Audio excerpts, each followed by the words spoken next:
ఇటీవల తెలంగాణ రాష్ట్ర ఉర్దూ అకాడమీ చైర్మన్గా ఎన్నికైన తాహిర్ బిన్ ఉందర్ను కలిసి శుభాకాంక్షలు తెలిపారు భీమ్గల్ మండల కాంగ్రెస్ నాయకులు. ఈ కార్యక్రమంలో సురేష్, సయీద్ నవీద్ భాయ్, మహమ్మద్ జుబైర్, జిషన్, వదూద్, నదీం తదితరులు పాల్గొన్నారు.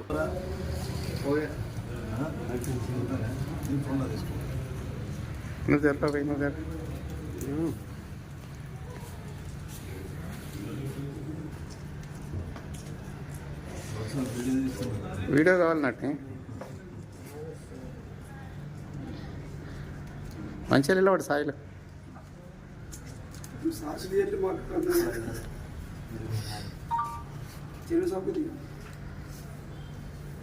1 मिनट हो रहा है. Thank you. Single atta Ola phone अदे फोन चलो. మరిన్ని అప్డేట్స్ కోసం మా ఛానల్ని సబ్స్క్రైబ్ చేయండి.